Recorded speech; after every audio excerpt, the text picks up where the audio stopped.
Welcome children in Resources and Development Part 3. Resources and Development.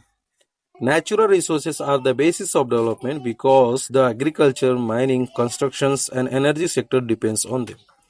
So do other sectors of the economy. The environment source function is the capacity of the environment to provide these resources. Development activities slow down if natural resources are polluted or overexploited and get depleted. यहाँ हम देखेंगे कि प्राकृतिक संसाधन विकास के जो है वो मूल आधार है, क्योंकि कृषि, खनन, निर्माण और ऊर्जा क्षेत्र में उत्पादन बड़े तौर पर प्राकृतिक संसाधनों पर निर्भर रहता है। अर्थव्यवस्था के अन्य क्षेत्र भी विभिन्न स्तरों पर प्राकृतिक संसाधनों पर ही निर्भर होते हैं। इन संसाधनों को उपलब्ध कराने की पर्यावरण की क्षमता को इन्वायरमेंट सोर्स फंक्शन कहा जाता है। ये कार्य उस समय शिथिल हो जाते हैं जब संसाधनों का अत्यधिक दोहन हो जाता है या प्रदूषण संसाधनों को बिगाड़ देता है।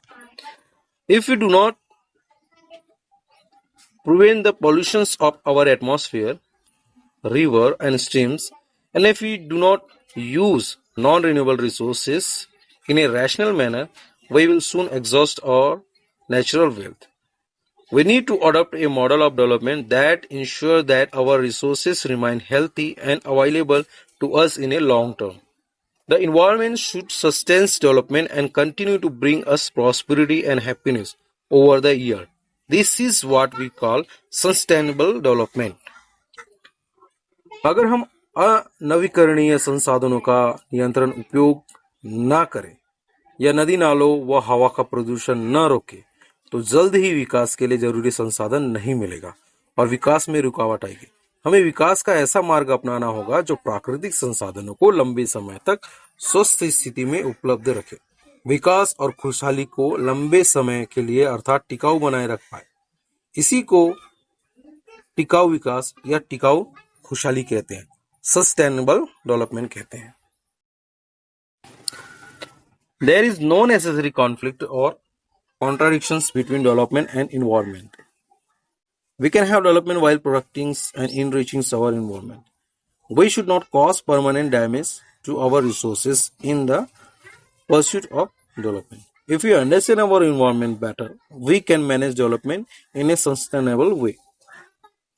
Environmental scientists have developed the concept of purification capacity or sink capacity, which simply means that the environment has the capacity to contain pollutions up to a certain extent. इसका मतलब यह है कि विकास और प्राकृतिक पर्यावरण के बीच विरोधाभास हो यह जरूरी नहीं, न ही विकास के कारण संसाधन हमेशा के लिए नष्ट किए गए। अगर हम अपने पर्यावरण को बेहतर समझे तो हम विकास के लिए टिकाऊ प्रबंधन भी कर सकते हैं। पर्यावरण वैज्ञानिकों ने इसके लिए पर्यावरण की शुद्धिकरण क्षमता या सिंक कैपेसिटी की अवधारणा जो है वो विकसित की है। पर्यावरण में इतनी क्षमता होती है कि एक सीमा तक प्रदूषण किया जाए तो वह उसे समाहित करके हानि रहित कर सकती है। For example, if we throw household waste into a river, plants and animals living in the river consume this waste. The water then remains fit for consumption. However, if we throw excessive waste in the river, the waste cannot be fully consumed by the organism in the waters. The river soon turns into a polluted drain. Today, most of the rivers on which our prominent cities are situated are open gutters.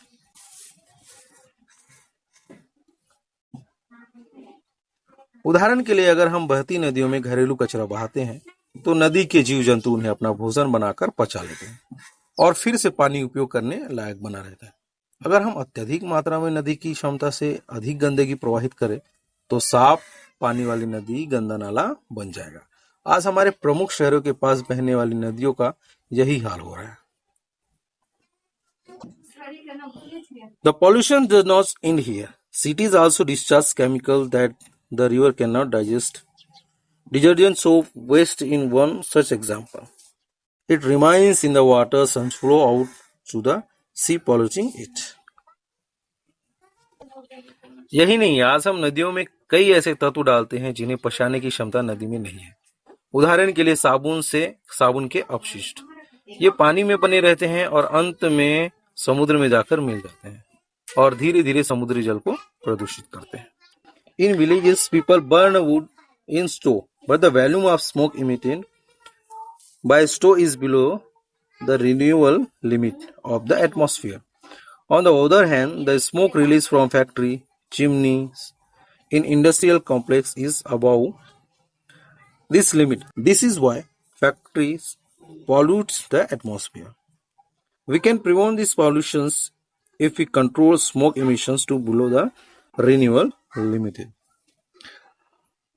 यहाँ देखेंगे कि गांव में लकड़ी से जलने वाले चूल्हे और फैक्ट्री से निकलने वाले धुएं की तुलना करें तो चूल्हे से निकलने वाला धुआं की मात्रा नवीकृत होने की सीमा से कम होती है, किंतु फैक्ट्री से अधिक एवं निरंतर धुआं निकलता है जो नवीकृत होने की मात्रा से अधिक हो तो वायु प्रदूषित हो जाएगी। इसका अर्थ यह नहीं है कि फैक्ट्री हमेशा वायु को प्रदूषित करेगी। यदि फैक्ट्री से नवीकृत सीमा तक ही धुआं निकले तो वायु प्रदूषित नहीं होगी।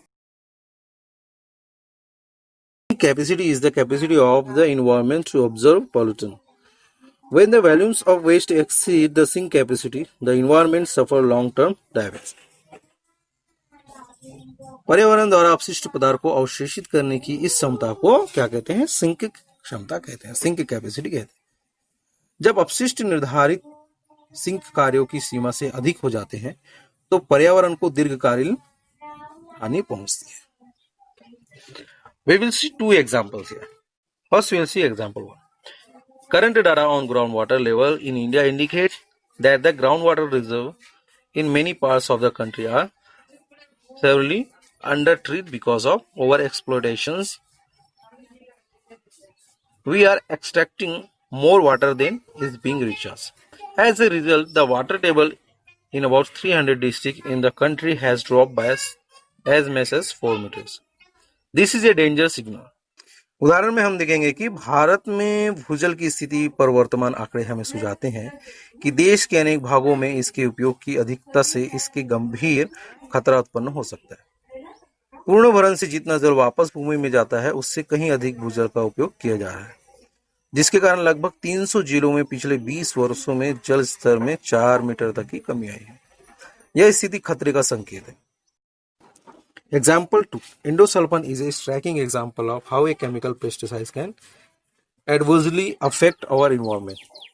In 1976, the government early spread endosulfan over 15,000 acres of cashew to prevent pest attacks. This was in Kasargoda district in North Kerala. This aerial spraying continues every year for 25 years.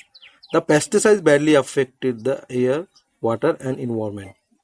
People living in 11 panchayat face several health problems, especially the farm laborers. The populations of fish, insects, crows, and other birds fell drastically in the affected region. It looks a court order a few years ago to discontinue endosulfan spraying. यहाँ हम देखेंगे कि भारत में कीटनाशकों का कुप्रभाव endosulfan कीटनाशक में देखा गया। 1976 में काजू की फसल को कीड़ों से बचाने के लिए सरकार ने 15,000 एकड़ भूमि पर हेलीकॉप्टर द्वारा इंडोसल्फान कीटनाशकों का छिड़काव किया। यह कार्य केरल के उत्तरी भाग के कासरगोड में किया गया।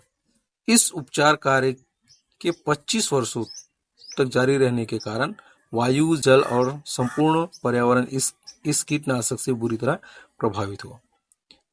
इसके परिणाम स्वरूप क्या हुए कि 11 ग्राम पंचायतों के लोगों में मुख्य रूप से कृषि श्रमिकों में गंभीर स्वास्थ्य समस्याएं उत्पन्न हुई। वे विभिन्न तरह की बीमारी जैसे मानसिक व शारीरिक विकलांगता, दिल और तंत्रिका तंत्र की बीमारी आदि से ग्रस्त हो गए।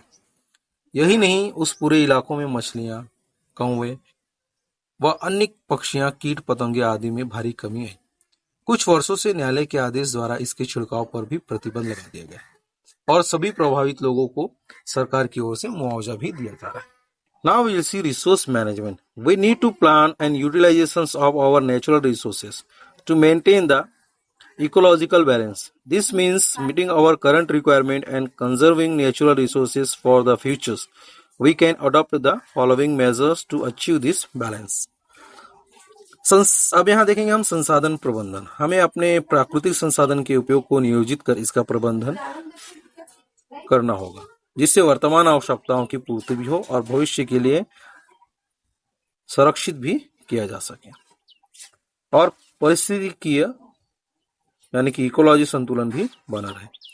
इसके लिए निम्नलिखित उपाय किए जा सकते हैं।